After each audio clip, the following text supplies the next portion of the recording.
नेता प्रतिपक्ष उमंग सिंघार ने डीजल पेट्रोल की बढ़ती कीमतों को लेकर केंद्र सरकार पर निशाना साधा। उन्होंने कहा कि सरकार महंगाई कम करने के नाम पर टैक्स घटाने की बात कर रही है, लेकिन इसका फायदा आम जनता को नहीं बल्कि बड़ी कंपनियों को हुआ है। सिंघार ने कहा कि दाल, चावल, आटा और तेल जैसी जरूरी वस्तुओं के दाम भी कम नहीं हुए हैं। घरेलू गैस सिलेंडर भी महंगे बने हुए हैं।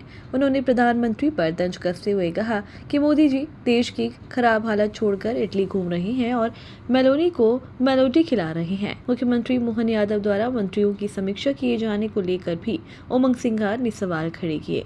उन्होंने कहा कि मुख्यमंत्री को प्रदेश की जनता को बताना चाहिए कि कौन मंत्री पहले नंबर पर रहा और कौन फेल हुआ।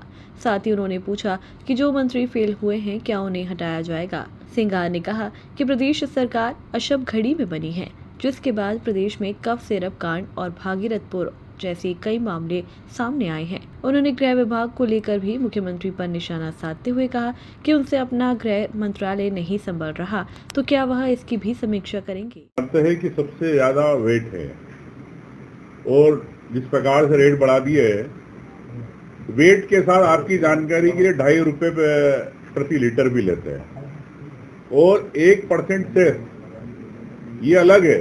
29% आपका टैक्स वेट का तो है ही। तो जिस प्रकार से आप देख रहे हो कि मध्य प्रदेश की बॉर्डर पर ललितपुर से पेट्रोल डीजल लेने आते से लेके आते हैं वहां से पेट्रोल डीजल अपने मध्य प्रदेश में। यूपी के अंदर 12 रुपए का फर्क है डीजल के भाव में, पेट्रोल के भाव में। इस प्रकार भारतीय जनता पार्टी की सरकार एक तरफ बड़ी बात करती है कि हम आम व्यक्ति का ध्यान रखते हैं, महंगाई बढ़ रही है, लेकिन महंगाई को लेके सरकार ने दिल्ली में टैक्स कम कर दिया, लेकिन उससे फायदा हुआ कंपनियों को, तेल कंपनियों को। और एक तरफ आपने डीजल पेट्रोल के भाव बढ़ा दिए आम जनता को, तो महंगाई कहाँ कम हुई? क्या आज दाल के भाव, आटे के भाव, तेल के भाव, आपके सिलेंडर तो दिख ही नहीं रहा। तो ये स्थिति, क्या तेल कंपनियों के लिए मोदी जी काम कर रहे हैं कि देश के लोगों के लिए काम कर रहे हैं? क्या देश के लोगों की महंगाई कम होना चाहिए, उनकी जेब में से पे बोझ न आना चाहिए कि तेल कंपनियों की जेब पर बोझ नहीं आना चाहिए? ये केंद्र सरकार को तय करना चाहिए। मैं समझता हूं कि मोदी जी तो देश की हालत छोड़ के इटली घूम रहे हैं और मेलोनी को मेलोडी खिला रहे हैं। जिस प्रकार आपने देखा, तो इससे समझ में आता है कि मोदी जी, केंद्र सरकार देश के लिए कितनी गंभीर है कि आप इटली में जाके वहां पे मेलोनी को मेलोडी खिला रहे हो और यहाँ पर महंगाई की आप मार दे रहे हो देश में। तो मैं समझता हूँ कि मोहन यादव जी समीक्षाएं कर रहे हैं, मंत्रियों की समीक्षाएं कर रहे हैं, मंत्रियों की समीक्षाएं कर रहे हैं।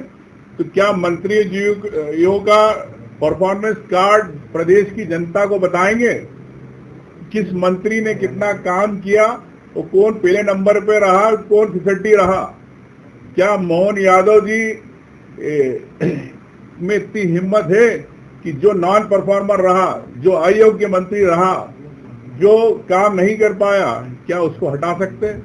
ये बताएं। रही मैं गृह विभाग की बात करना चाहता हूं। जो मुख्यमंत्री जी के पास गृह विभाग है, क्या मालूम किस अशुभ घड़ी में सरकार बनी थी। और अशुभ घड़ी में जब सरकार जब से बनी है, प्रदेश के अंदर कई घटनाएं घटी, चाहे सिरप कांड हुआ, चाहे भागीरथपुरा हुआ, कई ऐसे मामले हुए, सब गृह विभाग। लेकिन आज भी किसी अधिकारी पे कार्रवाई नहीं हुई, ना किसी गृह विभाग के द्वारा किसी पे जांच नहीं हुई। तो मुख्यमंत्री जी, पहले तो आप बताएं कि आपके विभाग ने क्या करा? क्या आपने आपके विभाग का आत्मचिंतन, आत्मविलोकन किया कि नहीं किया? और अगर नहीं किया तो सबसे पहले मैं समझता हूँ मुख्यमंत्री जी को अपने विभाग की समीक्षा करना चाहिए कि जिस प्रकार से प्रदेश में कानून व्यवस्था बिगड़ी हुई है, कई अधिकारियों के ट्रांसफर 2 महीने, 6 महीने, साल भर में हो जाते हैं। तो इससे समझ में आता है कि आपका विभाग आप नहीं संभाल पा रहे। भोपाल से आदित्य सराठे की रिपोर्ट।